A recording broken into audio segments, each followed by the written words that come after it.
You won't believe what happened outside my cabin one snowy morning. A wild bobcat showed up at my door, but she wasn't alone. At her paws lay a tiny kitten, injured and barely alive. And in that moment, she looked at me as if asking for help. What followed changed everything.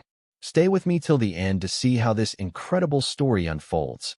And don't forget to subscribe so you don't miss more true wildlife encounters like this. It was one of those winter mornings in the mountains when the world feels both beautiful and unforgiving.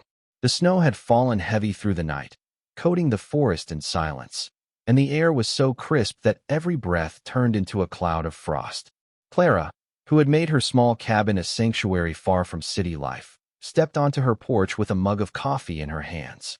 It was her usual routine, to watch the sunrise creep over the ridge and listen for the first stirrings of wildlife waking around her. She loved these quiet moments. They made her feel connected to something much bigger than herself. But on this particular morning, the stillness was different. There was a presence in the clearing, a shadow just beyond the tree line. At first, Clara thought it was just her eyes playing tricks on her, branches bending under snow, maybe a deer moving silently. But then, slowly, out of the brush came a figure she knew well by now, a bobcat. This wasn't the first time Clara had seen her. Over the past few weeks, the wild cat had appeared near the cabin, thin from the harsh winter, cautiously circling the edges of the clearing. Clara had never tried to tame her, but she had left out scraps of food from time to time, more out of compassion than anything else. In her heart, she knew it wasn't wise to encourage wild animals to depend on humans, but seeing the bobcat's hunger in those bitter cold nights had made the choice feel less like a mistake and more like mercy. But today was different. The bobcat wasn't here just to eat. Her gait was slower, her eyes sharper, almost pleading. And then Clara saw it. Trailing behind her, limping badly, was a small bobcat kitten. Its fur was ruffled, its movements shaky, and with each step it winced as if even touching the ground was unbearable. Clara's breath caught in her chest. The kitten collapsed right at the edge of her porch, too weak to go further. Clara didn't move. She understood instinctively that this moment was fragile, balanced on a thread of trust. The mother bobcat stood her ground only a few feet away, staring directly into Clara's eyes. In those amber eyes there was no aggression, no threat, only something far more extraordinary. It was as if the mother was saying, "I'm trusting you. Do something. Help him." For a long moment, time seemed frozen.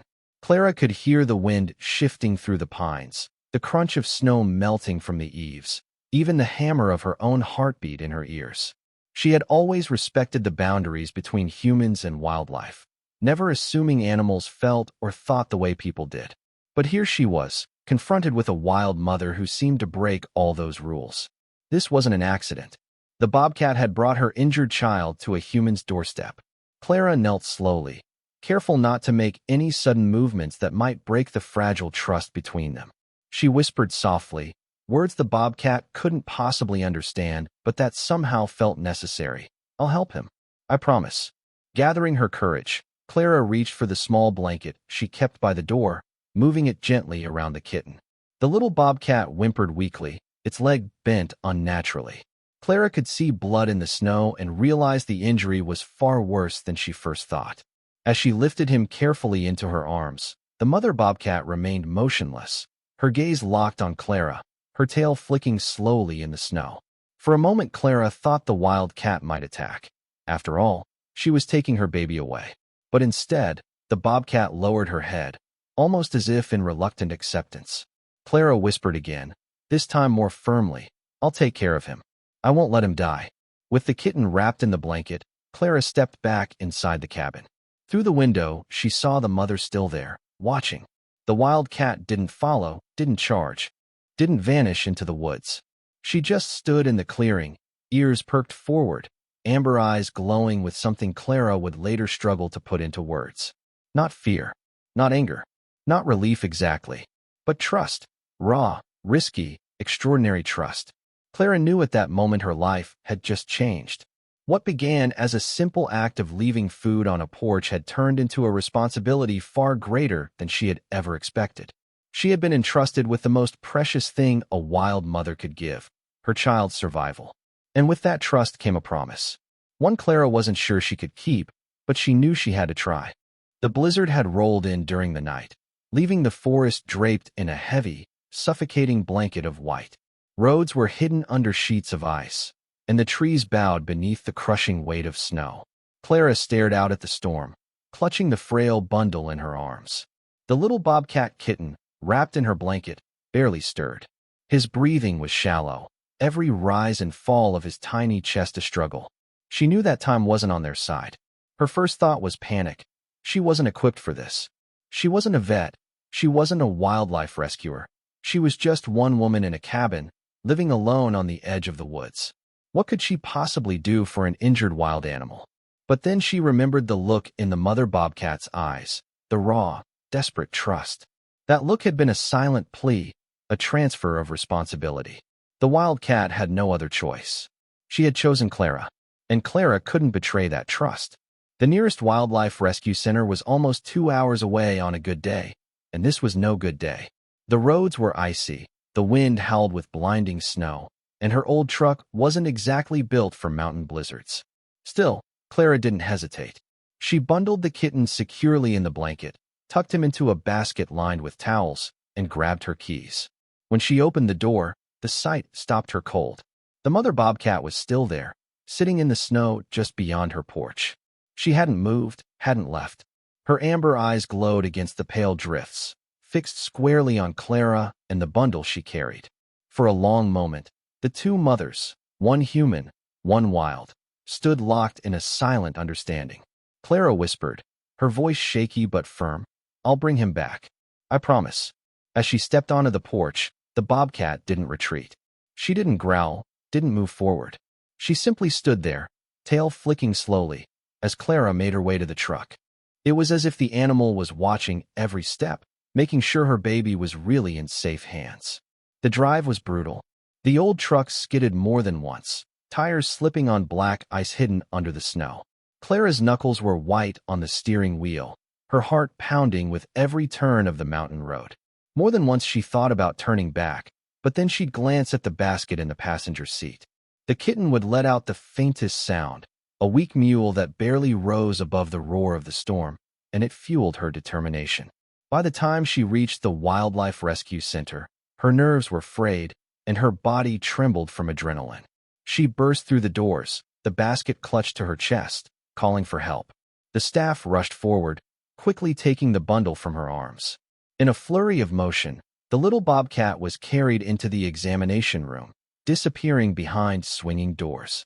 Clara stood there, snow melting from her coat onto the tiled floor, her breath coming in ragged gasps. Minutes stretched into what felt like hours.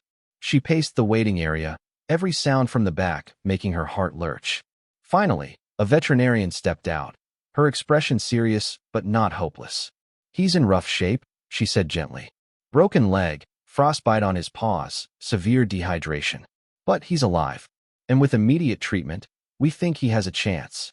Clara felt tears sting her eyes. Relief washed over her, mingled with fear. A chance wasn't a promise, but it was something. She nodded quickly, her voice thick. "Do whatever it takes. Please." The staff set to work, stabilizing the kitten with fluids, warming his tiny body, setting the broken leg in a splint. Clara watched through the glass window, her hands pressed to her mouth, whispering prayers she hadn't spoken in years. She wasn't a religious woman, but in that moment, she begged whatever powers there were to let the little creature live. As the hours passed, the bobcat kitten, Rowan, as Clara found herself calling him in her thoughts, began to show signs of fight. His breathing steadied, his tiny paws twitched with movement, and he even let out a faint hiss when a needle pricked his skin. That spark of wildness, that defiance, was enough to convince Clara that he wanted to live. When the vet finally approached again, her expression had softened. "He's a tough one. We'll need to keep him here for weeks, maybe months, but he's stable for now. It's too soon to say what his future holds, but tonight, he's safe." Clara exhaled a breath she hadn't realized she was holding. Her body slumped with exhaustion, but her heart swelled with hope. For the first time since the bobcat had appeared on her porch, she allowed herself to believe that maybe, just maybe, she could keep the promise she had made. Still, one thought lingered in her mind as she drove back through the storm to her lonely cabin: the mother bobcat. Was she still waiting in the clearing? Had she trusted Clara enough to believe her baby was in good hands? And if so, how long would she wait for his return? The question would haunt her for weeks to come. The weeks that followed were some of the longest Clara had ever known. Each day, she drove the winding mountain road to the Wildlife Rescue Center, her heart pounding with anticipation and dread. Sometimes she arrived to good news. Rowan had eaten on his own, or he had shown a flicker of playful energy. Other times, the updates were grim. His leg wasn't healing as quickly as they'd hoped, or the frostbite had left lasting damage. Every report carried her emotions up and down like a storm-tossed ship. The staff at the center began to recognize her as much more than just a concerned citizen. She wasn't there out of curiosity. She was invested in Rowan's survival in a way that surprised even her. She asked questions about his treatment, watched closely as they changed his bandages, and even helped with feeding when the staff allowed it. The bond between her and the fragile Bobcat deepened with each visit. Though she knew she was only a bystander in his recovery, she felt like his silent guardian, the human who had been chosen, almost appointed, by his mother to carry this responsibility. Rowan, as Clara had named him in her heart, proved to be a fighter. Despite the odds stacked against him, he began to grow stronger. His coat thickened, his once hollow eyes regained a glint of wild fire, and the faintest growls emerged whenever he disliked being handled. The vets saw these as good signs. He wasn't losing his natural instincts. But Clara felt a complicated pull. Every hiss, every flash of defiance filled her with pride, but it also reminded her of the truth. Rowan wasn't a pet. He was a creature of the wild. It was during one of these visits that Clara overheard the vets discussing his prognosis in hushed tones. The broken leg had healed, but not perfectly.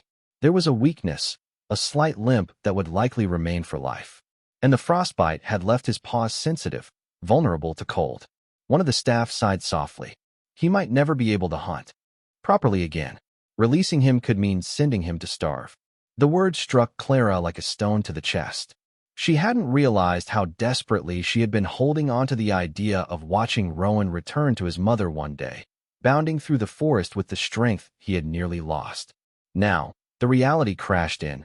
He might never be strong enough to survive in the wild. The mother Bobcat's trust had been a gift, but it was also a burden, because how do you explain to a wild animal that her child can't come home? Clara left the center that evening in silence, her mind heavy with questions. Outside, the snow had begun to melt, and the first hints of spring pushed through the earth. Birds called in the trees, their songs bright with renewal, but for Clara, the world felt uncertain. She thought of the mother Bobcat, who still appeared near her cabin from time to time. Clara would catch glimpses of her just beyond the tree lean, silent and patient, as though waiting for the day her kitten returned. Each time Clara saw her, guilt twisted in her stomach. How long would the mother wait before she gave up hope? Still, Rowan's progress gave Clara courage. She spent hours at the center, learning how to handle him safely, how to provide enrichment that mimicked the challenges of the wild. She wanted him to stay wild in spirit, even if his body would never fully cooperate. The staff began to trust her more, letting her participate in his daily care. And in those moments, when Rowan's sharp eyes met hers, she felt an unspoken connection. He didn't know her name, didn't understand her sacrifices, but in some deep, instinctive way, he seemed to recognize her presence as something safe. One evening, after a particularly long day, Clara sat outside the center and looked at the fading sunset. The sky burned with orange and violet, the kind of beauty that demanded reflection. She whispered aloud, though no one was there to hear. I promised her I'd protect him.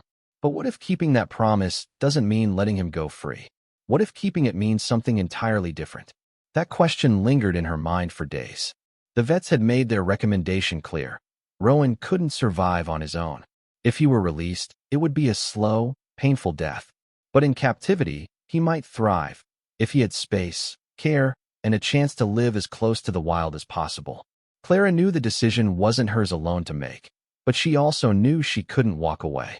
She had already been chosen for this role, and somehow, she would have to find a way to balance the impossible, keeping Rowan alive while honoring the mother who had trusted her in the first place. It was then that Clara began to consider something she had never thought possible, building a sanctuary of her own. Not a cage, not a prison, but a place where Rowan could roam safely, where the line between wild and captive blurred just enough for him to live a life with dignity. The thought scared her. It was a massive responsibility, but in her heart, she knew it might be the only way to truly keep her promise. By the time Rowan was ready to leave the wildlife center, spring had stretched into the long, green days of summer. His limp was permanent, his paws scarred, but his spirit was undeniable. He had grown into a handsome young bobcat, fierce and untamed, with eyes that blazed whenever anyone entered his enclosure. The vets were right. He was wild at heart, but his body would always betray him in the harsh rhythms of survival. If released, he would never stand a chance. For Clara, the decision had already been made. In the quiet hours after her long visits, she had started preparing her cabin property for what was coming. With the center's guidance, she had fenced off nearly an acre of land behind her home, weaving the enclosure into the forest itself. Tall pines and rocky outcroppings provided shelter and climbing space. Fallen logs gave Rowan places to hide and stalk. A small pond shimmered with clean water. It wasn't true wilderness, but it was as close as a human could manage while keeping him safe. The day Rowan came home, Clara could barely breathe.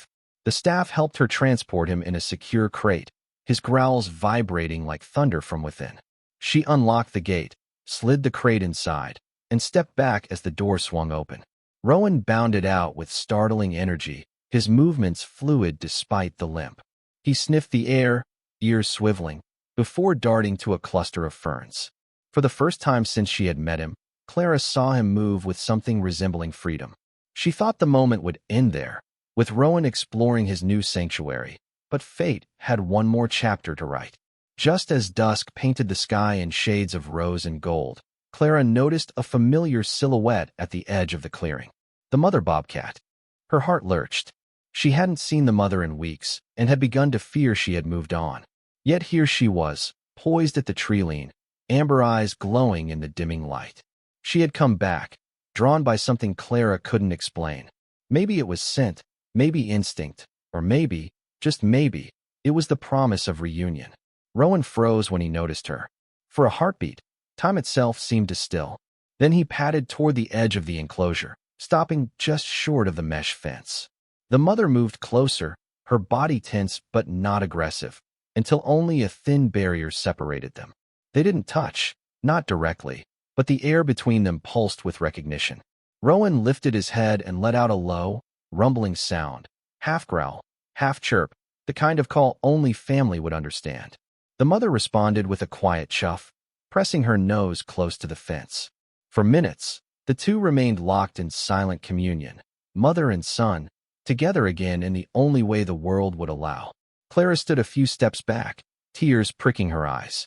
She realized then that the promise she had made months ago, to protect this tiny life entrusted to her, had been fulfilled. Not by sending him back into a world where he would fail, but by creating a place where he could live safely, still connected to the wild roots that defined him. And in allowing Rowan this life, she had given his mother peace, too. The bobcat had not been betrayed. She had been heard. As the sun dipped below the horizon, the mother finally stepped back. She lingered for a moment longer, her gaze flicking to Clara as if in acknowledgement, before melting back into the forest shadows. Rowan stayed at the fence long after, watching the trees where she had vanished. Clara wondered if he understood that this was their goodbye, or if, like her, he carried the quiet hope that the mother would return again. That night, as the forest filled with the hum of crickets and the call of owls, Clara sat on her porch and let the weight of the journey wash over her. She thought of that first snowy morning, the desperate scratching at her door, and the wild eyes that had begged her for help. She thought of the storms, the vet visits, the long hours of doubt and fear. And she thought of the moment at the fence, where a mother's trust and a human's promise had met, woven together in silence. Life had not given Rowan the freedom of the wilderness, but it had given him something else: safety, dignity, and love. And for Clara, it had given her a purpose she hadn't known she was missing. She had become part of a story larger than herself, a story of trust, survival, and a promise kept in the most unexpected way.